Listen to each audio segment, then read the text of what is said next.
Welcome to the Beyond Sugar Freedom podcast. I'm your host, Danielle Dame, holistic nutrition coach and speaker. Let's dive in. Hello, everyone. Welcome back to another episode on the Beyond Sugar Freedom podcast. We're being joined by a very special guest today and a new friend of mine, Ben Azadi, is here with us. How's it going, Ben? Danielle, it's going quite well. Grateful to be with you today and your awesome audience.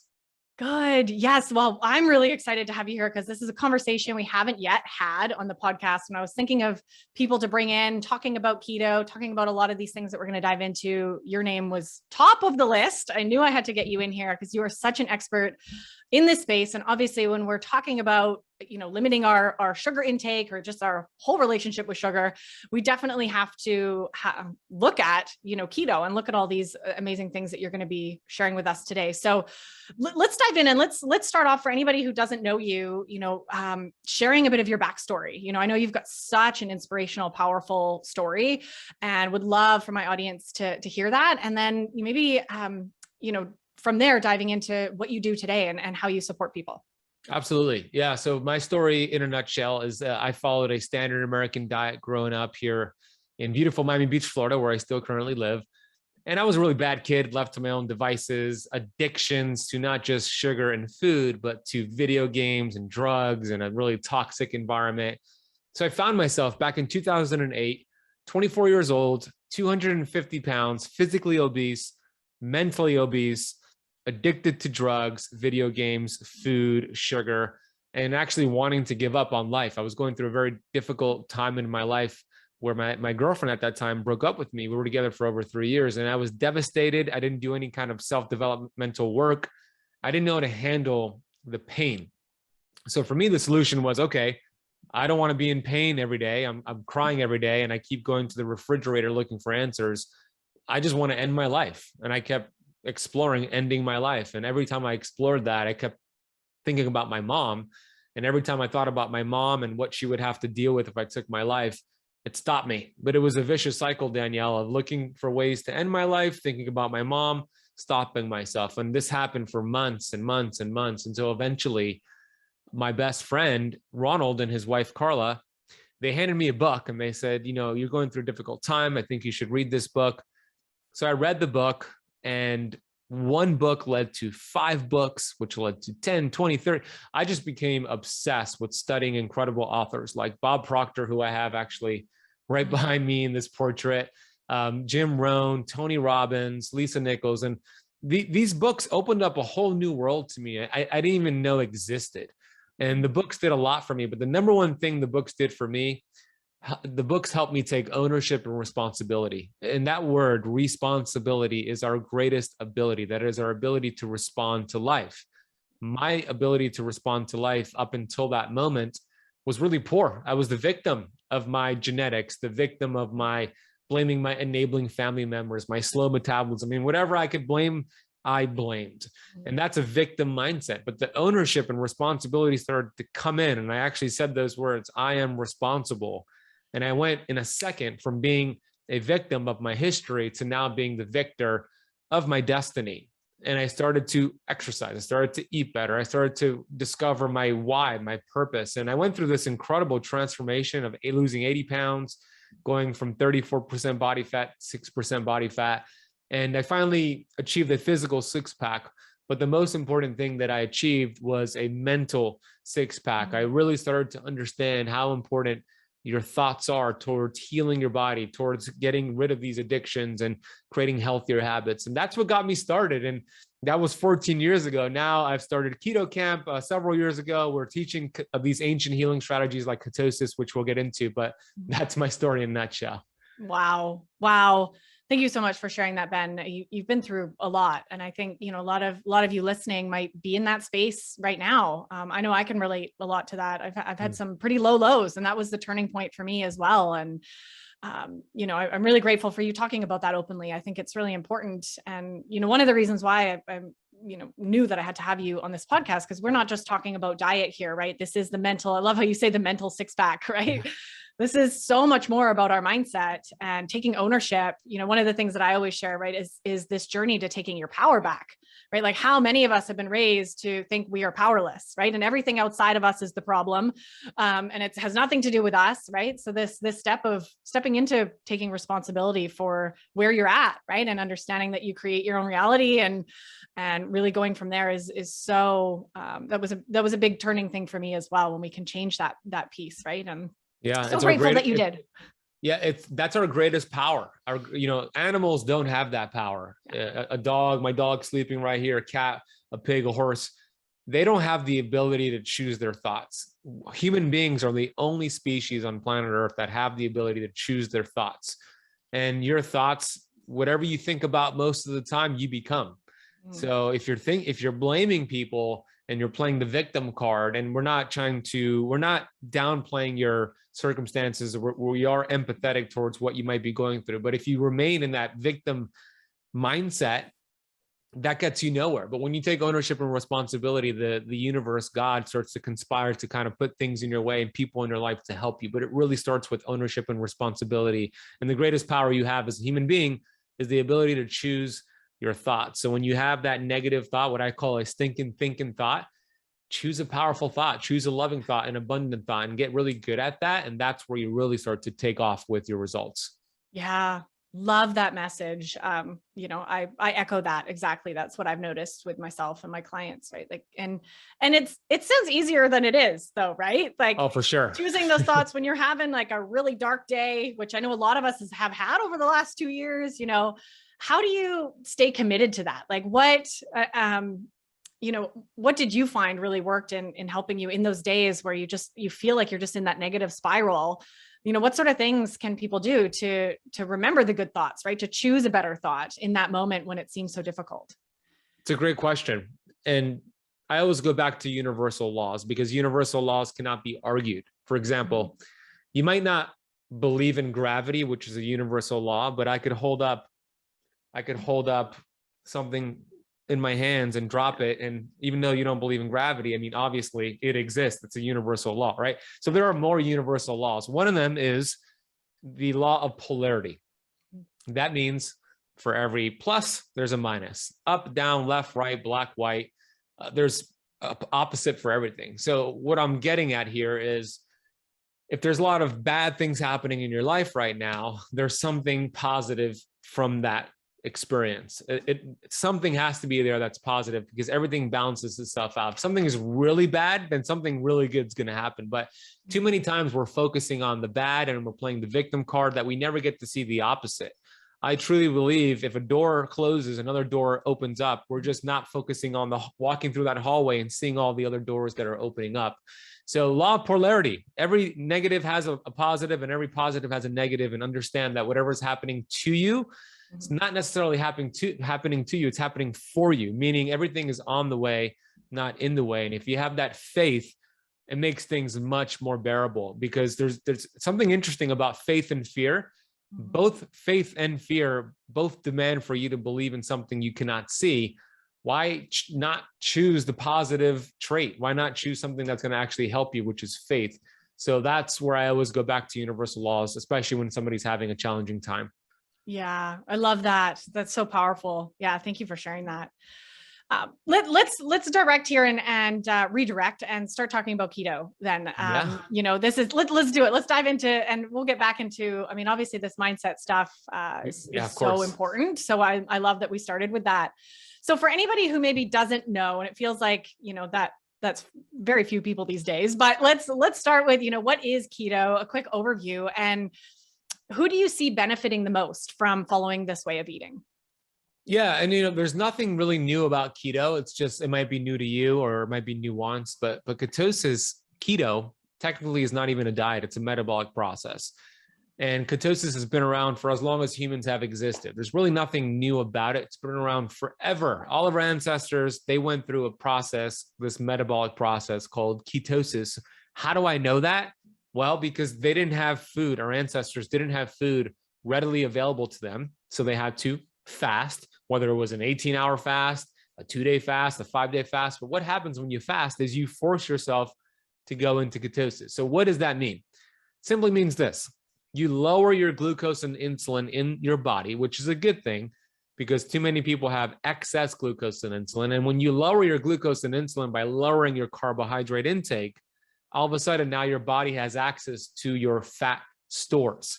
All body fat is on your body is stored energy. And it's a survival mechanism because your body spikes insulin and your body will store fat to put on body fat during times where there's no food readily available. That worked for several years, but now fast forward to this year that we live in this day and age, we're never going through a famine, constant food supply, eating every 2 to 3 hours. So we're spiking insulin, glucose, we're storing fat, and their survival mechanism is just in play. So by lowering your carbs and maybe eliminating the snacking, you drop insulin. Now your body has access to your body fat. And what happens is your body starts mobilizing that body fat, burning body fat, shuttling some of those fatty acids now to your liver, the soccer mom organ liver. Your liver receives those fatty acids and it starts burning that for fuel. And then the liver produces ketones. This process is called ketogenesis, the birth of ketones. Now, ketones are beneficial because and I could get into the science if you want, but they're going to help with inflammation, reactive oxygen species. Also, this is very important for your brain and mental health, which is a big topic for your audience because fatty acids take a long time to enter the brain. Meaning if you drop glucose and insulin and you only had to rely on fatty acids, you wouldn't be able to function. You would actually feel awful. But ketones, especially beta hydroxybutyrate, has the ability to cross the blood-brain barrier fast and get into the brain to give you an alternate fuel source, which helps your brain become more stable, gets rid of brain fog. It just helps you perform better mentally. So there's so many benefits to ketosis. In general, that is how it works. You got to drop your carbohydrates low enough, tap into body fat, and then you're in this great land of ketosis. Yeah, the magical world of ketosis. I love it. What is that? What is that level? You know, when you say drop your carbohydrates to a certain level, you know, just for everybody listening, you know, what is that kind of level? Or is it different depending on each person, you know, and where they are and, you know, what kind of varies there? Yeah, it's a good question. I'm sure somebody was wondering the same thing. It's going to be different for each person, but in general, if you could drop your carbohydrates below 50 total grams for the day, you should enter ketosis if those carbs, those 50 grams of carbs or less, are coming from non-starchy green leafy vegetables. If you're very active, you might get away with 75 grams and still be able to get into ketosis, but in general, 50 grams or less per day. Yeah, awesome. That's a great baseline, right? For everybody out there, you know, thinking about that. And who do you see, you know, benefiting the most? I mean, is this like everybody should get into ketosis every day, or is this maybe where we start talking about keto flexing? But I'm just curious, like, you know, for everybody listening, like, is this the right thing for me to look into, right? And do, you know, do you see some people that maybe it works best for, some that maybe should avoid keto? Like, what do you see there? I think everybody could use it and it's going to benefit them. Now, how long you stay in ketosis will depend on kind of your health history. But here's why I say that, especially in America. And I know you're in Canada and you probably have listeners. It's the same. But it's it's very similar. There was a study that came out in 2018 from the University of North Carolina, Chapel Hill. And the study had thousands of participants in it. And they looked at the participants, if they were on medication, off of medication, they were all adults. They looked at their blood pressure. They looked at their triglycerides, their HDL, entire lipid profile, insulin. They looked at several markers of health, and they determined that 88% of Americans are metabolically unhealthy. 88.2% to be specific. That means only 12% of us in the United States are metabolically healthy. So if you're in that 88% category, you really need to do something like ketosis, intermittent fasting, and do it the right way, and probably stick around in ketosis for a few months. Now, if you're metabolically flexible, you could start by going in and out of ketosis right now, and you could flex in and out, but that's a small percentage of the population. So most people could really benefit from this amazing tool, but you got to use the tool the right way, because there's not one way to do keto. There are thousands. So we got to view it from the lens of cellular health. That's the way we teach it at Keto Camp. Yeah, I love that. I love that. And such a good reminder and message for people as well. You know, there's a healthy and unhealthy way to do anything, right? And to eat So true. anything. And we need to be careful, right? To not be doing more damage to our body you know, in the long run. So yeah, that's really, really great to know, right? That hopefully everybody listening, you know, you can start to see, hey, maybe am I, you know, are there some markers, some unhealthy pieces showing up for me? And maybe this is something that would be good. So you mentioned in there, and I want to pull out for anybody who doesn't know, the term metabolically flexible. What does that mean? So when we think about the human body, there's 50 to 70 trillion cells inside of the human body. We are incredible.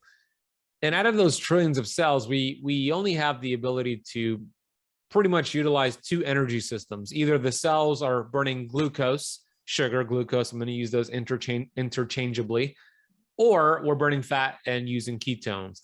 Are only two options. The 88% of the people that I mentioned that are metabolically unhealthy, they're stuck burning sugar. How do you know if you're a sugar burner? Well, you have to eat every 2 to 3 hours to keep glucose up, to have that brain functioning. If you skip a meal, oh my gosh, stay away from you. You're going to be hangry. That was me. That was me. Yeah. Yeah, me too. Exactly. And that's a big sign that metabolism needs some work.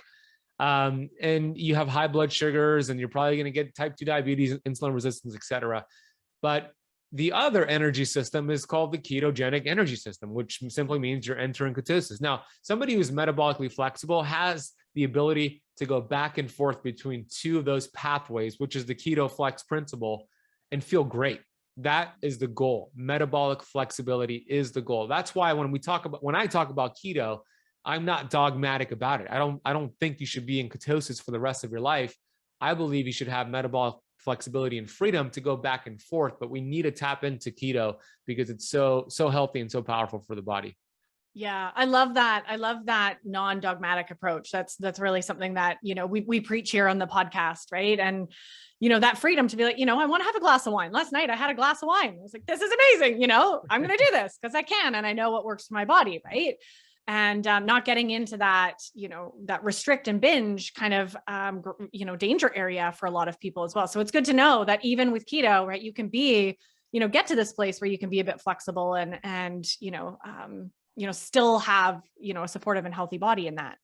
So I mean, we see it behind you, your amazing book, Keto Flex. What is keto flexing? I know you talk about this, and I'm really excited to kind of hear a bit more about this and your thoughts on that. Or is that exactly what we were talking about? Or is it something different? Yeah, it's similar to it. I could outline a little bit more for your audience. So, you know, Keto Flex is the principle that I learned from my mentor, Dr. Daniel Pompa. He has been speaking about this for so many years, and he calls it diet variation, meaning if you really want to thrive and live a long, healthy life and overcome maybe some of the symptoms you might be dealing with, don't fall victim of sticking with the same foods and same diet long term. And that includes keto, paleo, vegan, etc. It's the variation in our diet. Think about our ancestors. They always varied their diet. They varied their nutrition. And there are many, many benefits to doing that. It forces the body to adapt. So he came up with diet variation. I took it to another level, more in the keto space, calling it keto flexing. But in general, keto flexing has 4 main pillars. And I go into detail with these pillars in my Keto Camp Academy, but in the book, I give the general guidelines. So the first pillar is called adapt, meaning we want to get fat adapted. We want to get you away from being a sugar burner, like I explained, to being a fat burner. And we can verify that by testing glucose and ketones. And I teach you how to do that within 14 days. That's pillar number 1. Pillar number 2 is called fast, meaning we implement now intermittent fasting strategies where we work on building up this fasting muscle, because intermittent fasting checks the box on many of the health benefits you're seeking. Want to fix the gut? Intermittent fasting. Want to prevent cancer? Autophagy through intermittent fasting. You want to turn the brain on and have your BDNF, which is this brain fertilizer flowing through the brain, intermittent fasting. So there's so many more, and of course, fat loss, but you know, it's not really a fat loss tool. It's a health tool, but as you get healthy, you lose weight. That's the second pillar. And the third pillar is called phase. Phase means we're phasing out actually all carbohydrates and plant toxins, and we're doing carnivore for 30 to 60 days, which really has a great benefit on the gut. After you finish those 3 pillars, that should take you about 8 to 12 weeks. At this point, you have now become what's called keto adapted. Keto adaptation is different than fat adaptation. Fat adaptation will take about 14 days. That could get you fat adapted. Now, keto adaptation means now the mitochondria, which are these energy power plants within your cells, are now very efficient at using ketones as an energy source. And that takes about 8 to 12 weeks. So at that point, then you enter the fourth pillar, which is called flex. Keto flexing. Now you have more flexibility to do what Danielle did and have your wine, have different foods that might get you out of ketosis. In fact, you're actually intentionally flexing out of ketosis, which is going to help with hormonal conversions. There's a chapter on what it does for cycling women, postmenopausal women, also for men. So it's going to benefit you to have that metabolic flexibility. So in general, it's adapt, fast, phase, and then flex. And I outline all of that in the book. Yeah. Wow. So mind blowing. That makes a lot of sense, following that kind of, and, I love the message in that too, for, everyone listening, right. That we can go through these therapeutic periods of time, right. I think this is something that, so many people kind of get afraid of when they're playing around with what they eat, right. And how they eat. It's like, oh, I'm never going to be able to have X again. Right. And then there becomes this whole kind of scarcity trigger that shows up subconsciously. And it's like, I'm never going to have joy in my life again. Right. Or whatever. And instead of kind of coming at it with the mindset, right, being like, okay, this is going to be an 8 to 12 week process. And then we're going to get you into like feeling amazing and being able to maybe have that flexibility and freedom, and that healthier relationship with food that we want. Right. So absolutely love that. And anybody, listening that resonates, obviously grab the book. It's, going to give you a lot more insight into exactly what you were sharing. So yeah, thanks for that, Ben. Thank you. So now, what would you say are some great spots? I want to make sure everybody listening can, I mean, they're getting so much already of what you're sharing, but some tips to get started, whether it's with the keto flexing, like you just talked about, or even just lowering carbs or getting to that 50 grams a day. What are some tools and resources that you share with your clients that you find are most supportive for someone getting started that's maybe, nervous or scared or, getting all caught up in their mind, as we do as human beings, and, how we can overcome some of those hurdles to just get started? Yeah, there's a couple of things you can do that in 14 days from now. If you follow these 2 steps, you're going to feel a lot better and maybe even lose some weight and have more energy. So the first tip is, I kind of mentioned it earlier, but a gradual decrease of the carbohydrates that you're eating. And let's say the average American eats about 300 to 400 grams of carbs per day. So if that's you, then maybe 20% decrease every single day until eventually, in maybe 7 days in time frame wise, in 7 days, you get your total carbs below 50 grams. I wouldn't recommend doing it all in one day, the cold turkey approach, because the brain could panic. But in 7 days, good approach. At the same time, the second tip here is to follow the 2-2-2-2 rule. Now, this is outlined in the book. I'm going to share it with you right now. Every single day until you achieve ketosis. So if maybe for the first 7 days, you want to hit this rule, you're going to consume 2 tablespoons of olive oil or avocado oil, 2 tablespoons of grass-fed butter or grass-fed ghee, 2 tablespoons of coconut oil or MCT oil, and then 2 teaspoons of sea salt. This is going to do a lot of things. The getting in an abundance of healthy fat, as you lower glucose because you're lowering and insulin because you're lowering your total carbs, you're introducing healthy fats, and now your body is going to see all the fat and start burning that. And it's going to be a good transition for you. And then the sea salt is there because as you lower glucose and insulin, you lose a lot of excess water weight, which is great, but the kidneys also release a lot of electrolytes. So you want to replenish that. That's where you hear things like the keto flu and maybe a headache as you're making the transition, but getting your electrolytes up with sea salt with healthy fats and a slow decrease in carbs. You do that in 7 to 14 days, you're going to be in ketosis, feeling great. And those 2 tips work really, really well. Yeah. Wow. Those are powerful. I love the 2-2-2 one. I'm going to have to start doing that. And I know like a lot of people listening might be in that space. Cause I know you've probably come up a lot against this, Ben, in, the mentality of fat is bad, right? Fat is scary. Fat will make me fat, right? I know a lot of women, a lot of us are still kind of coming out of that era, whether it was our parents, for me, it was mostly my parents' era, but really kind of making friends with fat again and knowing that we need that. So I love that you're advocating for that, because we do need fat, our body and our brain especially, needs all of this. Right. So That's right. don't be afraid to eat those. I don't know, like you mix all those together in one drink. Oh yeah. Good question, because how do you get that in? I get that asked a lot. It's throughout the day. It's not in one sitting. Perfect. That's a lot of fat. So think about the oils you're using to cook your food in, your salad dressings, your dips. So it's throughout the whole day. It's not in one sitting. Yeah. Although, I mean, come on, we could probably eat some tablespoons of coconut oil. That's delicious. I could do that. That's a great little tip. Sometimes when I'm doing a fast, let's say I'm like 18 hours in and I start to get some hunger pangs, I'll go and grab a tablespoon of coconut oil and my hunger pangs go away. So it tastes, to your point, tastes delicious. Yeah. And at the same time, then you can use it for oil pulling and we can get some of that good stuff out of the butter. Yeah. Multi-use, that coconut oil. That's amazing. So on the flip side, now that everybody's, got some amazing tips to get started, I know you speak a lot to this on your YouTube channel and online. And I think it's really important to talk about some of the common mistakes. A lot of people getting into, whether it's intermittent fasting or even just keto, right? We can do it in a very unhealthy way. And I know one, for example, that comes to top of mind that I'm always having to remind people of, right? This isn't about starving yourself. A lot of people coming off of that restricting calories mindset of like, well, I just have to eat less, right? If I'm fasting, I'm going to have one meal a day, one tiny meal a day, and then I'm going to starve myself. Right. So what are some of the other, major mistakes that you see either, in the food realm or in the, like, the habitual side of things, as people are starting to get into this? Yeah, you said it with fasting. You're right. Fasting is great, but just as important as the fasting is the feasting. And when I say feasting, I don't mean like cheating and eating whatever you want, but you got to eat enough, and you got to eat enough protein specifically. So OMAD is great, which is one meal a day, but not every single day. You're not going to be able to hit your protein requirements. So how do you know what your protein requirements are? I'm going to make it very simple for you. And you want to make sure you're hitting this requirement most days, maybe 4 to 5 days out of the week.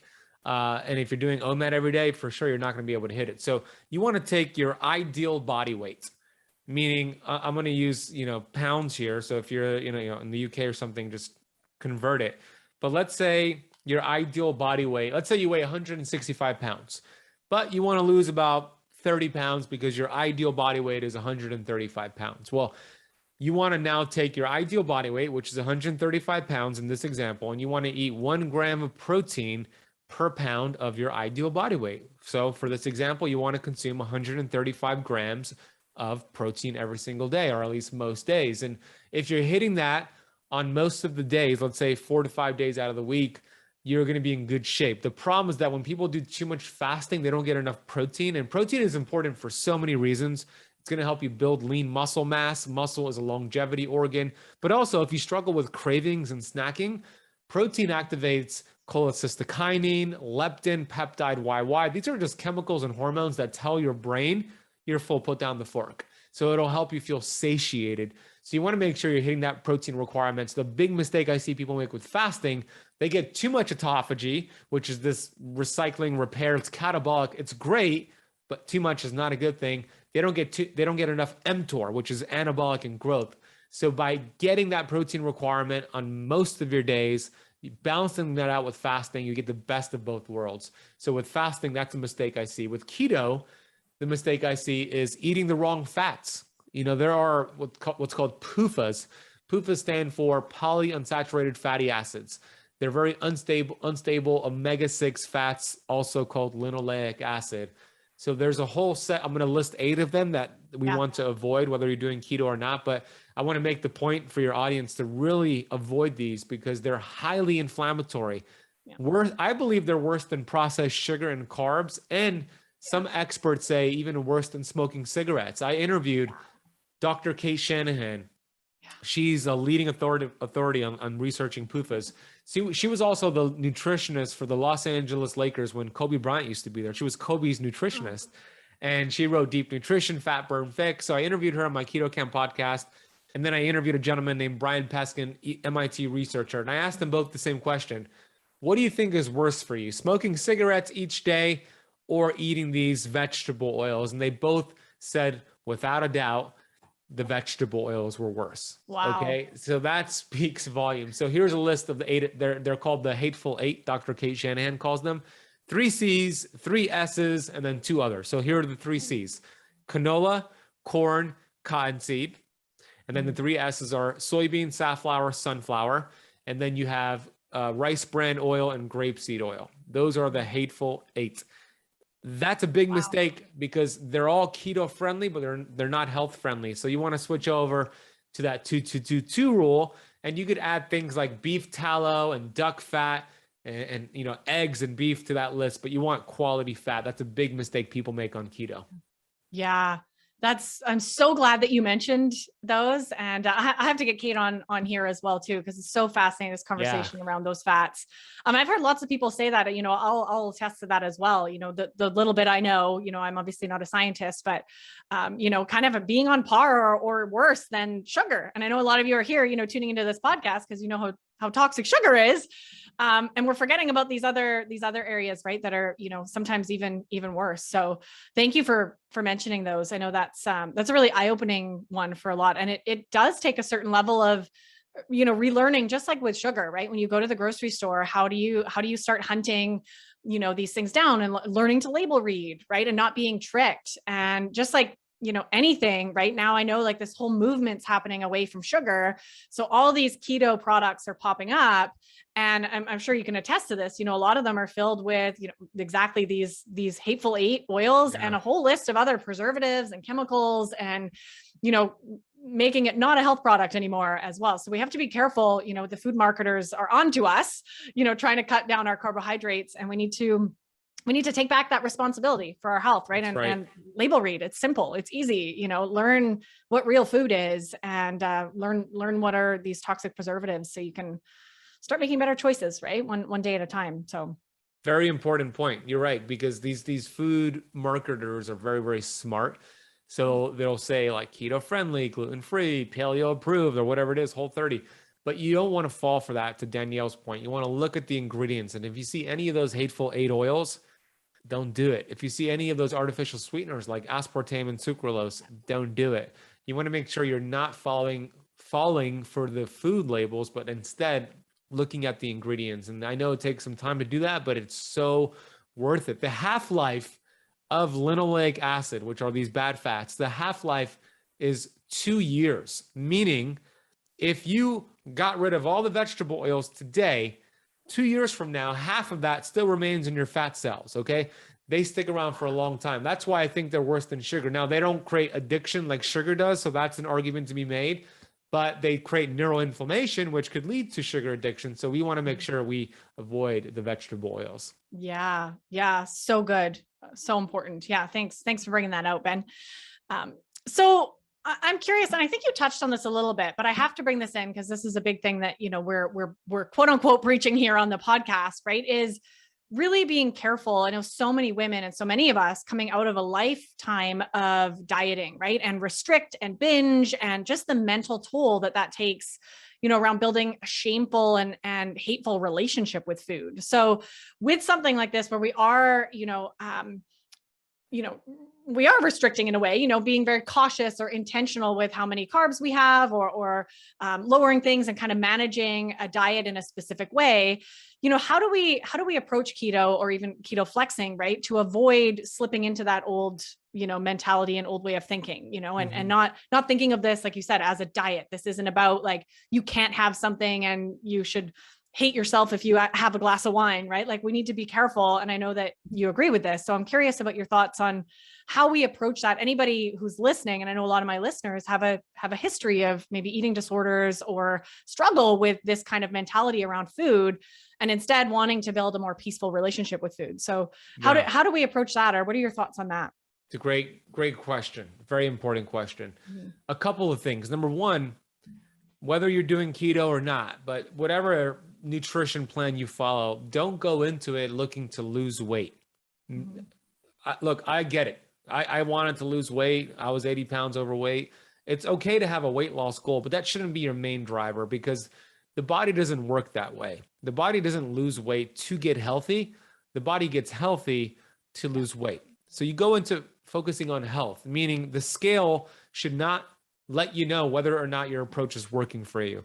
We need to focus on what I call non-scale victories. So if it's keto, paleo, whatever it is, focus on non-scale victories, not the scale. Eventually, the weight will come off because it's a side effect of getting healthy, but it'll stay off. But focus on your energy levels. Focus on your skin complexion. Maybe take some body fat, some measurements, some photos. Maybe you're looking at your sleep scores and everything is improving, your heart rate variability, your deep sleep, etc. Pay attention to that. And as you continuously get healthy, then the weight comes off and it stays off. But if you're just focusing on the scale is a damn liar and it will fluctuate for so many reasons. So number one, go into it focusing on health, not weight loss. So many people are going on Dr. Google and looking for, how do I lose weight? How do I lose weight? How do I lose 10 pounds in 2 weeks? How do I lose 30 pounds in 30 days? The question they should be asking is, how do I get healthy? How do I lower insulin? How do I reduce inflammation? That is the question you should be asking and pursuing, not so much the weight loss, because you don't have a weight problem. If you weigh 300 pounds, you don't have a weight problem. I was obese. I never had a weight problem. It's a weight symptom. You take care of the cause, which is hormones, inflammation, and the symptom goes away by default. Second tip is have small wins every single day. Okay. Don't compete against your husband who's doing the same approach, or your wife, or your friend, or somebody else in your community, in whatever group you're in. Only compete against yourself and what you did yesterday. Have better thoughts today than you did yesterday. Make a couple of tweaks today for the better that you didn't do yesterday. Small tweaks lead to giant peaks. The model we have at Keto Camp is to beat yesterday. So as long as you have small wins every single day, you start to habit stack, and then you're going to gain momentum. And then you have more habits week 1, week 2, week 3. So focus on those non-scale victories, make small little tweaks, go into it health focused, and that's going to give you longevity in whatever approach you're following. Yeah. Wow. That's so powerful, Ben. Thank you for sharing those. I love how you're mentioning, right, coming at it, not being about the weight. And it's so true. We've got this backwards mindset still floating around back there somewhere in our subconscious, right? That, our main goal is to lose weight. And I often do an exercise. I'm sure you do this with your clients too, right off the bat. Like, we need to dive in a couple levels to why, like even getting to the bottom of that. And usually it has nothing to do with like the weight itself, right? It's, we want to feel a certain way. Oh, I want to have energy. Like, I want to be able to play with my kids and live a long time. There's a lot deeper levels to this. And yeah, you're so right. We like the weight is not the problem. It's why the weight is there. What's at the root of this? I'm obsessed with root cause, like really getting into it mentally, physically, all of that. So it really is powerful when you do go in being like, I want to just feel better. I want to be healthy. And it's funny how the weight just falls off, right? Yeah. You start honoring your emotions, you start changing your mindset, like drinking more water, sleeping, and you're like, wait a second, I'm losing weight. How did this happen? I wasn't even focusing on it. And on another note, I haven't owned a scale in years. I literally have no idea how much I weigh. Like, awesome. I'm just so connected. And yeah, it's really freeing, and I know for some of you listening, that might be a tool that you actually have a healthy relationship with, but it's very rare, especially as women. We really judge our worth off of a number, right? And how our genes fit. And when we're tapping into those pieces around, feeling shameful or feeling worthless or unlovable, all these root beliefs, we're not ever going to be successful, right? We're going to keep staying in those self-sabotaging patterns and really struggling with that. So yeah, I'm glad you mentioned that mindset shift there around heading in, right, with a different intention to this plan and to this healing journey, right, using keto. So yeah, you said it, and your why is important. So like you said, reasons come before results. So what's your why? It's not as superficial as I want to lose 100 pounds. That's a great goal, but that's not what your why is. Like Danielle said, where is it showing up in your life? You might not have energy for your kids. You might be struggling at work because you have brain fog. Why do you want to get healthy? And keep that why in front of you. When the why is strong, the how becomes easier. So that's a very important tip. So you said it well, Danielle. Yeah. Can I ask you, Ben, what was your why? Thinking back to 2008, what was the big driver for you there? Well, for me in the beginning was a shallow why, but it was strong enough to get me started. So the shallow why was, okay, my ex-girlfriend broke up with me. I'm going to show her what she missed, right? I'm going to get a 6-pack and I'm going to get super fit and she's going to see what she missed out on. And that could only get you so far. And then as I started making the changes, a lot of my friends and family members were asking me, how are you doing this? And I started kind of giving them some coaching and writing some articles. And then I just became obsessed with wanting to teach and wanting to educate. Well, first educate myself and study, and then teach it to my friends and community. So it became this obsession that just continued to grow and grow and grow. And that's my why, is to study and to teach as many people as possible. In fact, to educate and to inspire 1 billion people on planet Earth is the goal at Keto Camp. I love that. I love that goal. It goes against everything we've been taught, right? Set your goals realistic and tiny and don't change the world, right? I love that, Ben. I love that you're owning that. That's so good. Yeah. Thanks, let me know how I can help. I'm totally in there with you. We're changing the world. Conversations like this and all the work that you're doing, it's all part of it. It's very important. Yeah. So good. So the last thing that I really wanted to dive into, we're kind of going to pivot here and dive even deeper into this inner world that we are talking about. I know you often talk about something called vitamin G. I'd love to hear more about vitamin G. Everybody's panicking now. Wait, I don't have a vitamin G supplement. How do I get this? Right? Like, what do you mean there's a vitamin I'm missing? I take my D, I take my C.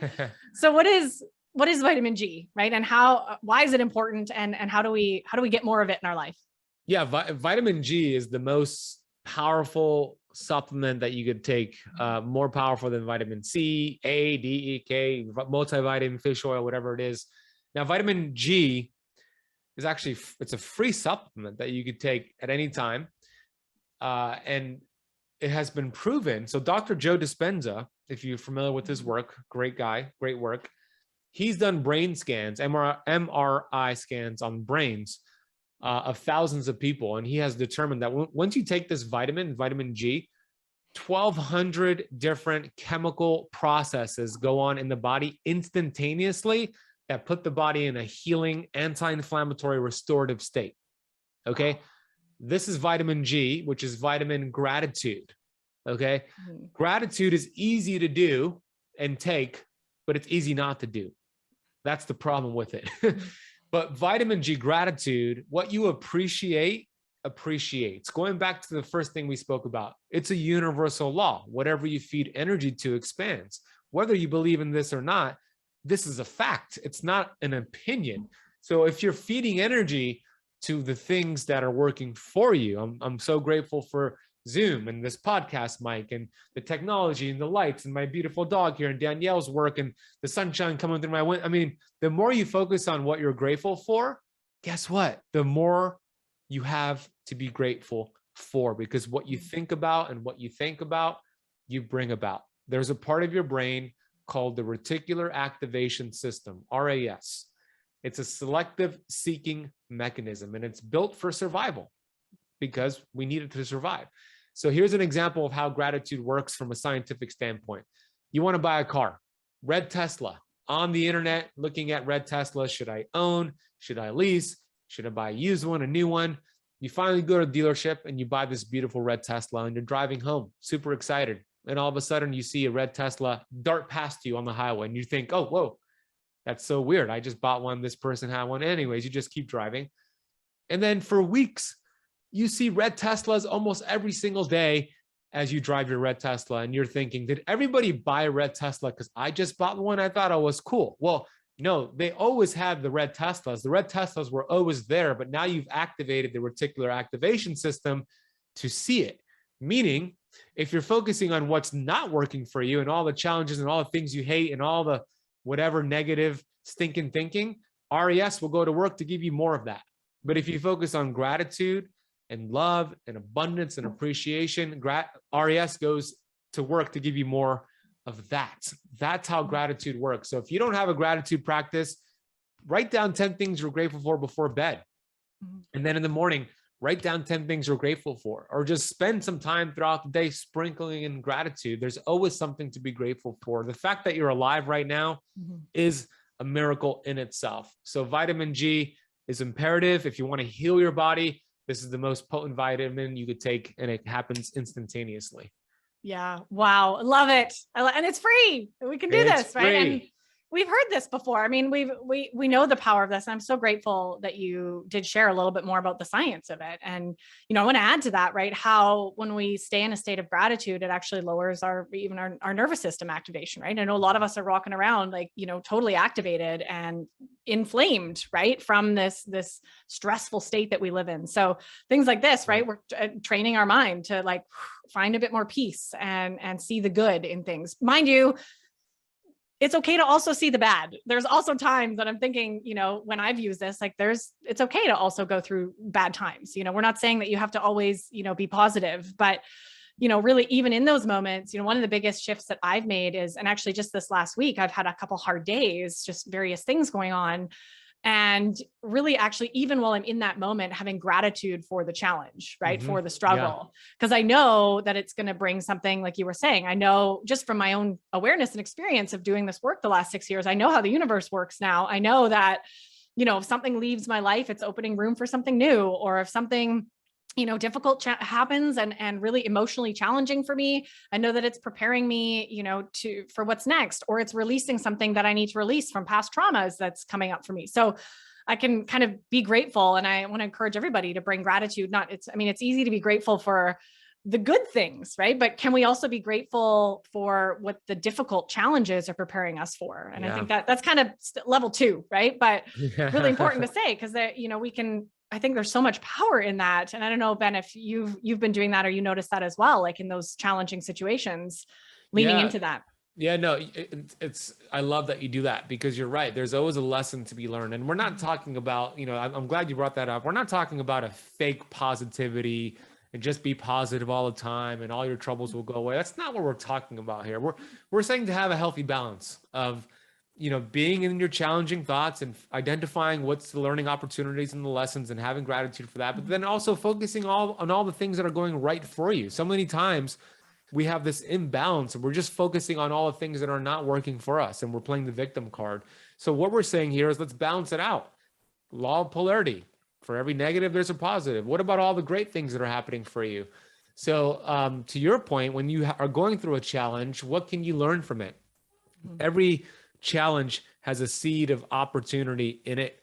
But if we don't take the time to slow down and become aware, like Danielle's saying, then we miss it. And then that opportunity is lost. And there's no such thing as failure unless you quit and you don't learn from something. Then you are experiencing failure. You're not a failure, but you're experiencing failure. But if you can always learn from things, you never fail. You just keep planting the seeds and learning, and then you keep changing your ways. So that's the mindset we're referring to.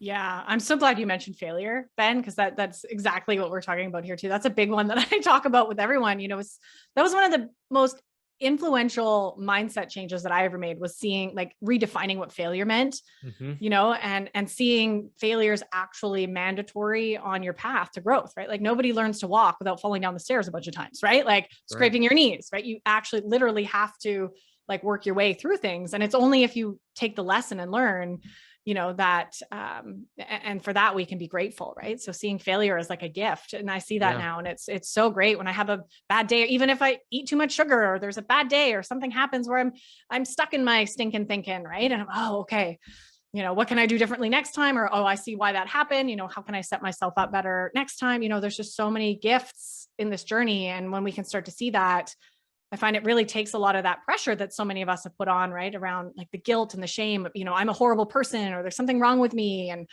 kind of getting into those negative thoughts, we can kind of walk ourselves out of those and be like, oh, I'm grateful for this, like this lesson. Right. And that the better you can get at that, meaning closing the gap between being in that negative mindset to choosing the better, or having the awareness to choose a better thought.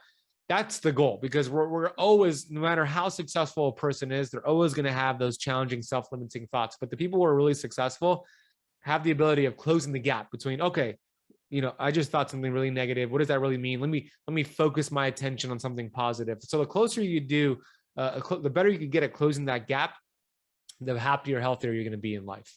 Yeah. That's such an important message, right? It's not about never having a hard day again, or being in those spaces, right? We're human beings in this 3D reality, right? Like, it's going to happen. Life's going to throw pandemics at us and other things. So, we can, really just, is it a day that you stay there, or is it, a month, right? And kind of shortening that. I love that you mentioned that. That's so powerful. And you said we are human beings, not human doings, right? So it's be, do, have. First of all, you got to be, and that's your thoughts, that's gratitude, all the things we're speaking about here. So we're human beings, not human doings. Yeah. That's a topic for another podcast, Ben. I love that. I love that conversation. That's something that's so near and dear to my heart. I've learned so much about how to slow down and actually be, and the answers that come from that, as opposed to, being busy is another addiction, right? So that was something I was definitely using to escape and numb out, of all the inner stuff that I was trying to avoid.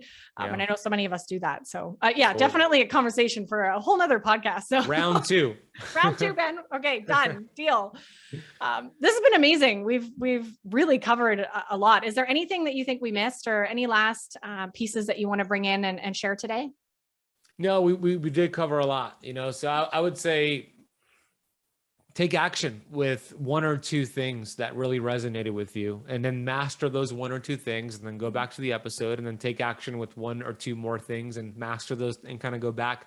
So whatever resonated with you, take massive action. It's not, unfortunately, it's the problem we have nowadays is not lack of information. It's too much information. So information doesn't change anybody's lives. If information changed our lives, every librarian would be a multi-billionaire. Okay.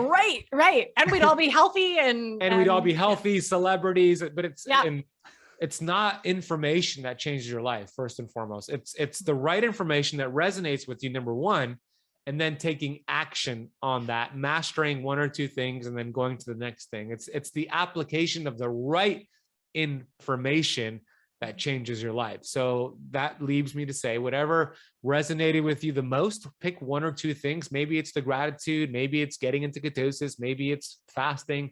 Pick one or two things max, master that, and then come back and then pick a couple things and master that. Listen to the other episodes on Danielle's podcast, master one or two things, and then move on to the next one. That will be my final words for your audience. Final tips, so important, because it can become very overwhelming. So I love that. Yeah. Very simple. One or two things, like just apply it, right? That's the trick that we've all, the secret pill that everybody's been looking for, right? It's application. Application. Yeah. Who knew? This is awesome, Ben. I love chatting with you. And I know that you actually have some exciting things coming up. So why don't you share with the audience where they can find you online and some of the things that they can get involved with that you've got coming up? Yeah. So my website's benazadi.com. If you want to learn more about me, we spoke a little bit about my book, Keto Flex, which you can get over at ketoflexbook.com. It's available on paperback, Kindle, and a couple of weeks ago, just got released on Audible. I narrated it myself. So ketoflexbook.com. And then I'm hosting a free 7-day keto challenge coming up in May 9th. And if you want to learn more about that, it's going to be 7 days where I really go deep into keto, fasting, carnivore mindset, just a deep dive, 7 days of understanding how this works. It's a free challenge. If you head to www.ketocampchallenge.com, keep in mind, camp is spelled with a K, ketocampchallenge.com. You can learn about that. I'd love to have you in there to show you what we teach here at Keto Camp. Yeah. Amazing. I'm going to have to join. This sounds like, I'm always wanting to learn, and I love everything you share. So that's going to be an incredible challenge and perfect time for spring. And I'll make sure that the link is below the show notes here. So if anybody missed that, make sure that everything's linked up so you can just jump on over and connect with Ben and everything amazing that you're doing there. So thank you, Danielle. Yeah. Thank you, Ben. Thank you so much for being here. This is amazing. I can't wait to have you back, of course. And everyone listening, I hope that you got a lot out of that and that you already know that one or two things that you're going to go and start implementing today. That's our wish for you, is to start applying that, and obviously going and checking out Ben's challenge and everything else going on. So thanks again, everyone, for being here. Yeah. And we'll see you again soon. See you again soon. I hope you guys enjoyed it. And thank you for the conversation. It was awesome, Danielle. Awesome. Bye, everyone. Thank you for tuning in to another episode. If you're loving what we talked about today, please remember to subscribe, leave a review, and share this episode with someone you love. And if you're ready to dive deeper into discovering your root causes and patterns that are keeping you hooked on sugar, be sure to check out our brand new free workshop series that will help you kick emotional eating for good. Find the link to download this free series and other amazing resources in the show notes below.